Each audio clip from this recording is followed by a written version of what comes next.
دل کیوں بھر آیا تھا تمہارا؟ مومنہ کی سوالیہ نظریں بازلہ کے چہرے پر مرکوز تھیں۔ بازلہ نے بھرائی ہوئی آواز کے ساتھ جواب دیا تھا، مزمل بھائی کی وجہ سے ان کو ایک دم چپ سی لگ گئی ہے۔ بات تو وہ پہلے بھی کم ہی کرتے تھے، اب تو کے بعد بازلہ چاہتے ہو بھی کچھ نہ کہہ پائی۔ ماہم آپی کا بھی یہی حال ہے۔ مومنہ نے ماہم کا دکھڑا سنا دیا۔ مومنہ نے بازلہ کا ہاتھ تھاما اور چلتے ہوئے کہنے لگی، کینٹین میں بیٹھ کر بات کرتے ہیں۔ چند منٹ بعد وہ دونوں کینٹین میں تھی۔ تم نے محبت بے درد سا درد ہے ناول پڑھا ہے؟ بازلہ نے بیٹھنے کے بعد پہلی بار یہی کہی تھی۔ مومنہ نے عجیب نظروں سے اس کی طرف دیکھا اور ترش آواز کے ساتھ بولی، اس وقت یہ ناول کہاں سے یاد آ گیا تمہیں؟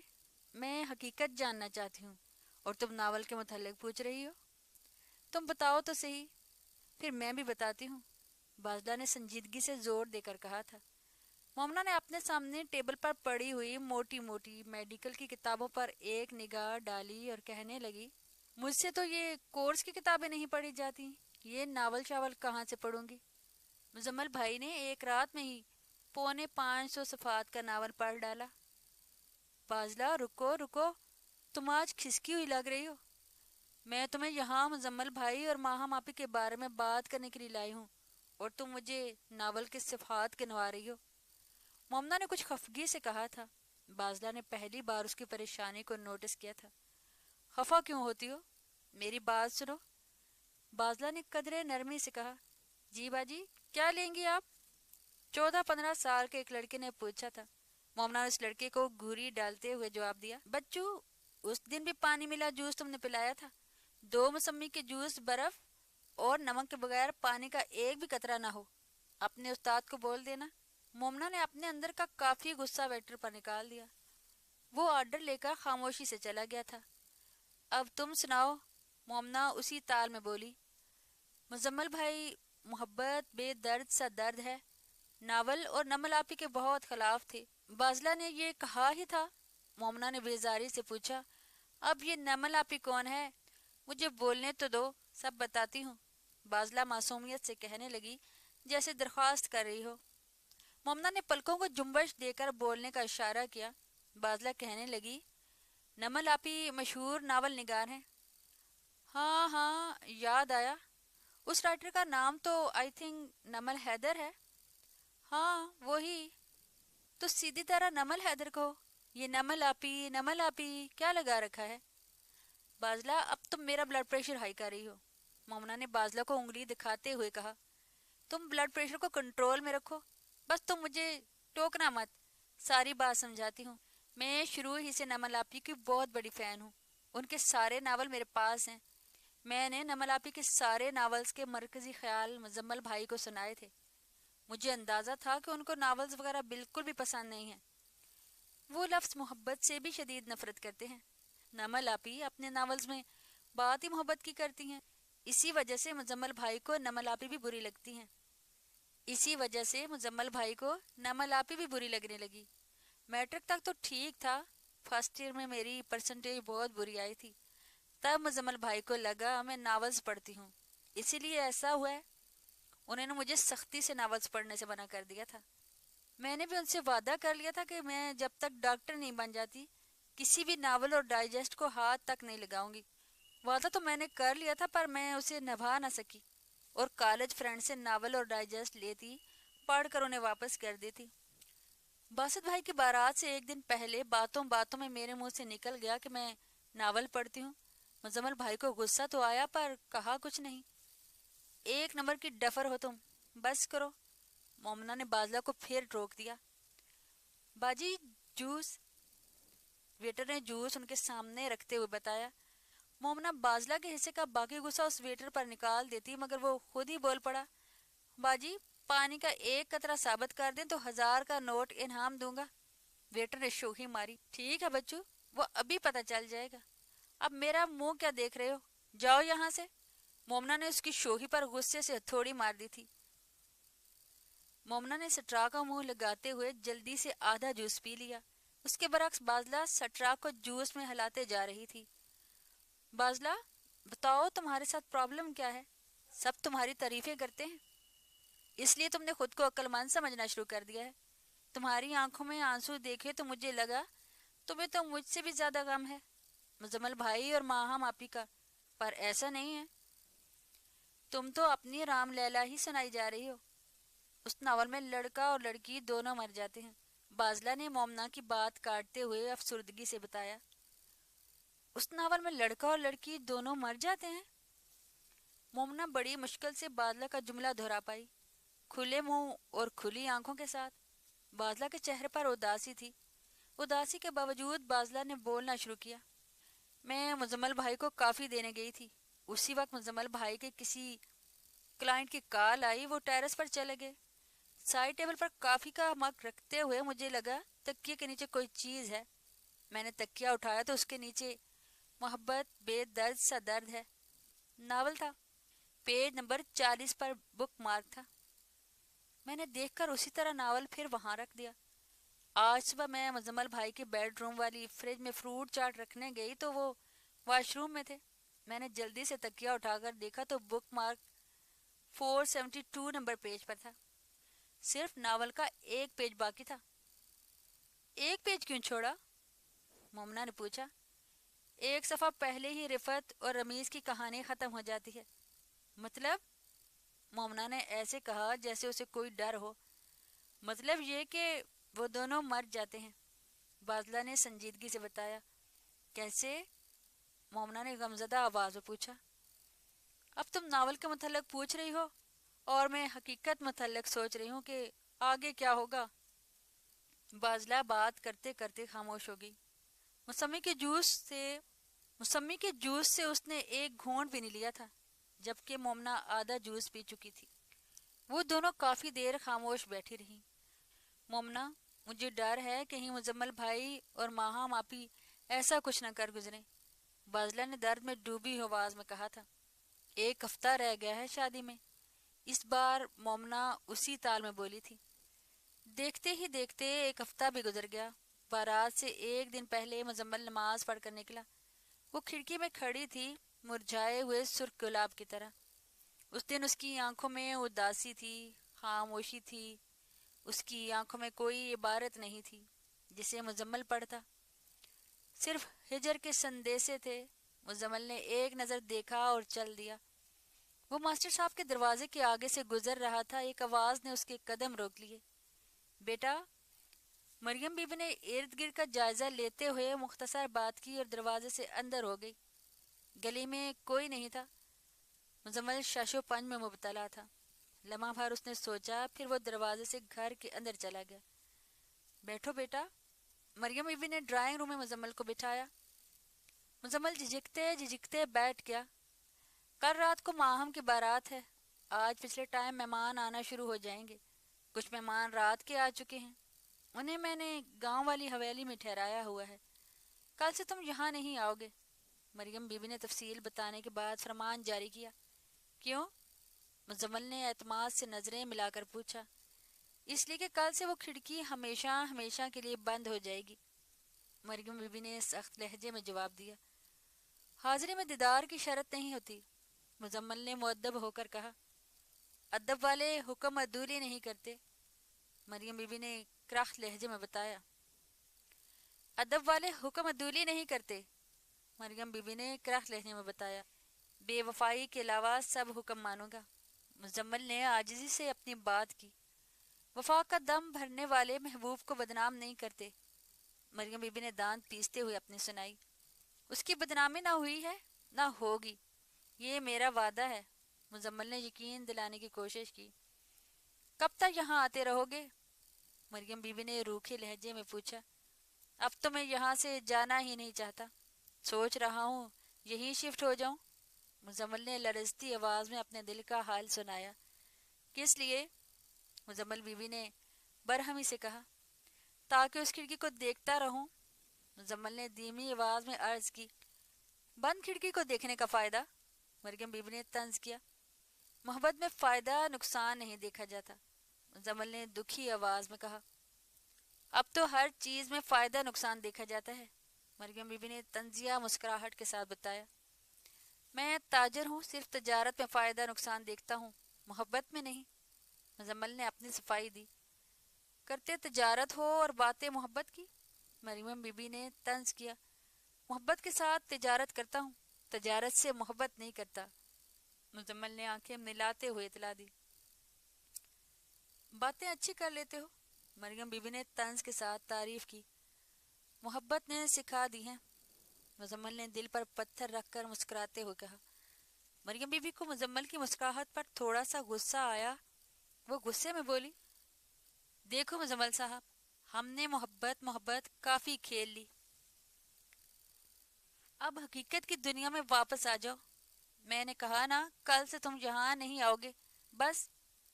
مریم بی بی نے گھن گرج کے ساتھ اپنا فیصلہ سنا دیا۔ اگر چدھرائن بن کر کہیں گی تو، مزمل نے شائستگی سے کہہ دیا۔ تو کیا؟ مریم بی بی نے تیور دکھاتے ہوئے پوچھا۔ تو کچھ نہیں، مزمل پھر اسی طرح مسکرا دیا۔ تم مجھے سمجھتے کیا ہو؟ مریم بی بی نے گھوری ڈالتے ہوئے پوچھا۔ اس کی ماں اور اپنی ماں جیسی۔ نہیں نہیں، آپ کو اپنی ماں مانتا ہوں۔ مزمل کو نمل حیدر کی بات یاد آ گئی تھی۔ اس نے مریم بی بی کا اقبال بلند کرتے ہوئے ادب سے کہا تھا، یہ اس کیا لگا رکھی ہے؟ اس کا ایک نام بھی ہے، وہ کیوں نہیں لیتے؟ مریم بی بی نے ٹٹولتی نظروں سے دیکھتے ہوئے پوچھا۔ اس کا نام صرف دعا میں لیتا ہوں، مزمل نے الفت کے ساتھ بتایا۔ دعا میں کیوں لیتے ہو اس کا نام؟ مریم بی بی نے حق جتاتے ہوئے پوچھا۔ اس لیے کہ دعا کرنے کے لیے آپ کی اجازت نہیں دی گئی سرکار، مزمل نے صاف گوئی سے کہہ دیا۔ کیا دعا کرتے ہو اس کے لیے؟ مریم بی بی نے کچھ نرمی سے پوچھا۔ یا اللہ، ماں ہم کو وہ صحت عطا فرما جس کے بعد بیماری نہ ہو، مزمل نے عقیدت سے بتایا۔ اشار ٹھیک کہتی ہے، تم دونوں واقعی پاگل ہو، مریم بی بی نے فوراً اپنا لہجہ اور رویہ بدل لیا۔ دیکھو مزمل بیٹا، میں کچھ نہیں کر سکتی، میری بیٹی کے لیے تم سے اچھا لڑکا کوئی ہو ہی نہیں سکتا۔ میری خواہش کے باوجود اس کی شادی تم سے نہیں ہو سکتی۔ شادی کے بعد پتہ نہیں کیا ہوگا، مریم بی بی نے فکر مندی سے کہا تھا۔ اور کسی بات کا تو مجھے بھی پتہ نہیں۔ ایک بات کنفرم ہے، میں اپنی نظر پر پردہ ضرور ڈال دوں گا۔ یہ کہہ کر مزمل چپ چاپ گردن جھکائے وہاں سے چلا گیا۔ تمہاری شمہون سے شادی ہونے کے بعد بھی یہ ونڈو اوپن رکھو گی؟ اشال نے ماہم کو جھنجھوڑ کر پوچھا۔ ماہم اب بھی گمسم تھی۔ اشال نے دوبارہ اسے ہلایا۔ Tell me. نہیں، کبھی نہیں۔ میں مزمل کی طرف کھلنے والی ساری کھڑکیاں بند کر دوں گی، چاہے وہ دل کی ہوں یا لکڑی کی۔ ماہم نے بائیں ہاتھ کی پشت سے اپنے آنسو صاف کیے تھے۔ ماہم چودھری، چلو مان لیا، تو مزمل کی طرف گھرنے والی کھڑکی بند کر بھی لو، کیا اسے شمہون کے لیے کھول سکو گی؟ اشال نے کھنکتی آواز میں پوچھا۔ کوشش کروں گی، ماہم نے زخمی آواز میں جواب دیا۔ حارث کہتا ہے اشال، یاد رکھنا، دل کے دوار ہر دستک پر نہیں کھلتے، شوہر کے لیے کھل جاتے ہیں، ماہم نے حتمی انداز میں کہا۔ میری ماں کے تو نہیں کھلے تھے، اشال نے کرب سے بتایا۔ بیوی کا فرض ہے کہ وہ اپنے شوہر سے محبت کرے، کوئی فرض ادا کر لیتا ہے اور کوئی قضا۔ ابا کہتے ہیں ہر عورت کا حق ہے کہ اس کی شادی میں اس کی مرضی شامل ہو۔ اشال نے حکیم صاحب کی کہی ہوئی بات کا سہارا لیا۔ میں نے اپنا یہی حق شمہون کے لیے استعمال کیا ہے۔ ماہم، فار گاڈ سیک، حق تلفی کو حق کا نام مت دو، اشال نے سمجھانے کے انداز میں کہا۔ ماہم گردن جھکائے خاموش تھی، ضبط کے باوجود اس کی آنکھوں سے اشک چھلک پڑے۔ اشال اسے غور سے دیکھ، وہ پاس گئی اور اسے گلے لگا لیا۔ اشال نے ماہم کے آنسو صاف کیے اور اس کا ہاتھ تھام کر کہنے لگی، تمہیں یاد تو ہوگا اس برسات جس رات بڑی طوفانی بارش ہوئی تھی۔ میری برتھ ڈے کے ایک دن بعد میں نے سوچا صبح وہ نہیں آئے گا، ہر طرف پانی ہی پانی تھا، لائٹ بند تھی۔ 3-4 گھنٹے بعد یو پی ایس بھی جواب دے گیا تھا۔ مجھے نیند نہیں آ رہی تھی۔ ابا اپنی ٹارچ لیے مجھے دیکھنے میرے روم میں آئے، مجھے دیکھا اور کہنے لگے، اب تک جاگ رہی ہو؟ میں نے کہا نیند نہیں آ رہی۔ ابا بولے، ایمرجنسی لائٹ جلا لو۔ میں ایمرجنسی لائٹ جلانے لگی تو میری نظر موم بتیوں اور ماچس پر پڑی، جو پچھلی رات کیک کاٹنے سے پہلے بجھا دی گئی تھی۔ میں نے ان سب موم بتیوں کو اٹھایا، ان میں سے ایک کو آگ دی اور اپنے سامنے شیلف پر لگا دیا۔ ایک کے بعد ایک موم بتی جل کر اپنے ہی موم میں غرق ہونے لگی۔ وہ موم بتیاں فجر کی اذان تک روشنی کرتی رہیں۔ بارش تھم چکی تھی۔ ابا مسجد کے لیے نکلے تو میں نے آخری جلتی ہوئی موم بتی کو چھوڑا اور چھت پر چلی گئی۔ چھت پر ٹھنڈی ہوا چل رہی تھی، دور نزدیک سے مینڈکوں کی آوازیں آ رہی تھیں۔ ابا نے مسجد کے سین میں کھڑے ہو کر اذان دینا شروع کی۔ ماہم بت بنی شال کو دیکھ رہی تھی، جیسے وہ کسی اور کی داستان سن رہی ہو۔ تم اپنی ونڈو میں ماسٹر صاحب کی لالٹین لیے کھڑی تھی؟ میں نے سوچا، ہے نا بیوقوف، اس کے پاس بھی تو ایمرجنسی لائٹ ہے، وہ کیوں نہیں آن کی اس نے؟ پھر میری نگاہوں نے تمہاری نظروں کا تعاقب کیا۔ فیکٹری کے موڑ سے روشنی کی کرن نمودار ہوئی۔ مزمل بیگ تھا، گلی میں پنڈلی پنڈلی پانی تھا، اس کے بائیں ہاتھ میں اس کے سلیپر اور دائیں ہاتھ میں موبائل کی لائٹ جل رہی تھی۔ وہ پانی میں سے گزرتا ہوا تمہاری ونڈو کے نیچے اور مسجد کی سیڑھیوں کے پاس پہنچا۔ میرا خیال تھا وہ تمہیں گردن اٹھا کے دیکھے گا۔ مزمل نے مجھے غلط ثابت کر دیا۔ تمہاری لالٹین پھڑپھڑا رہی تھی، جس کی تمہیں کوئی خبر نہیں۔ تم مزمل کو فوکس کیے ہوئے تھے۔ مزمل نے مسجد کی پہلی سیڑھی پر قدم رکھا ہی تھا کہ اس کا پیر پھسل گیا۔ تمہارے ہاتھ میں بھڑکتی ہوئی لالٹین بجھ گئی۔ تم نے تڑپتے ہوئے بائیں ہاتھ سے ونڈو کے راڈ کو پکڑا۔ اس وقت تم ایسے تڑپ اٹھی تھی جیسے مچھلی پانی سے باہر تڑپتی ہے۔ تھینک گاڈ مزمل گرنے سے بچ گیا تھا۔ وہ مسجد میں داخل ہو گیا اور تم بجھی ہوئی لالٹین ہاتھ میں اٹھائے وہیں کھڑی۔ چند منٹ بعد تم الٹے پاؤں پیچھے ہٹ گئی۔ مزمل کے بعد 3-4 اور نمازی مسجد میں داخل ہوئے۔ تم پھر سے ونڈو کے پاس چلی گئی۔ جماعت کے بعد جب نمازیوں کے باہر نکلنے کا وقت ہوا، تم دوبارہ الٹے پاؤں 2 قدم پیچھے ہٹ گئی۔ تب بھی بجھی ہوئی لالٹین تمہارے ہاتھ میں ہی تھی۔ مزمل جب مسجد سے نکلا، اس نے مسکراتے ہوئے تمہیں ایک نظر دیکھا اور گردن جھکائے گلی میں کھڑے ہوئے پانی میں سے چلتا ہوا فیکٹری کے موڑ تک چلا گیا۔ جیسے ہی اس نے موڑ مڑا، تم ونڈو کے ساتھ پڑی ہوئی اس ایزی چیئر پر بیٹھ گئی۔ میں تمہیں چھت سے مسلسل دیکھ رہی تھی۔ اشار نے کھڑکی کے پاس پڑی ہوئی ایزی چیئر کی طرف اشارہ کرتے ہوئے پھر سے کہا، اس چیئر پر بیٹھنے کے بعد تمہیں پتہ چلا تمہارے ہاتھ میں جلتی ہوئی لالٹین تو بجھ چکی ہے۔ تم نے لالٹین کو ہلا کے دیکھا، اس میں مٹی کا تیل ختم ہو چکا تھا، پھر بھی اس کی بتی جلنے سے بچ گئی تھی۔ میں جب اپنے روم میں آئی تو ساری موم بتیوں کا ڈھیر ایک جگہ ہی تھا۔ وہ رات بھر جلتی رہیں اور صبح جلے ہوئے موم کے قبرستان میں دفن ہو گئیں۔ ایک بات بتاؤں ماہم چودھری، بیوی لالٹین کی طرح ہوتی ہے، جس میں تعریف کا تیل ڈالوں تو وہ پھر سے جل اٹھتی ہے، جبکہ محبوبہ موم بتی کی طرح، جو اپنے ہی موم میں جل جل کر موم کا ڈھیر بن جاتی ہے۔ تم بھی مزمل بیگ کی محبت میں اپنے ہی موم میں جل رہی ہو۔ تمہیں میں نے تمہاری ہی لو سٹوری سے ایک سین پوچھو کیوں سنایا؟ اشار نے ماہم کا ہاتھ تھامتے ہوئے سوالیہ نگاہوں سے اس کی طرف دیکھا۔ کیوں؟ ماہم نے ایسے کہا جیسے اس کی آواز کسی گہری کھائی سے آئی ہو۔ اس لیے کہ میں تمہیں بتا سکوں جو کچھ میں نے اس دن دیکھا وہ دیوانگی کی حد تھی۔ ماہم چودھری، شمون جیسا ایک ڈھونڈنے جاؤ تو لاکھوں ملیں گے، اور تم جیسی لاکھوں میں سے ایک بھی ملنا مشکل ہے۔ تم شادی کے بعد شمون کے بچے ضرور پیدا کرو گی، اس کی طرف محبت کی کھڑکی کبھی نہیں کھول سکو گی۔ یہ میری پریڈکشن ہے۔ کل تمہاری تیل مہندی ہے، میں سوچ رہی ہوں پیلے سوٹ کی جگہ ماتمی لباس پہنوں۔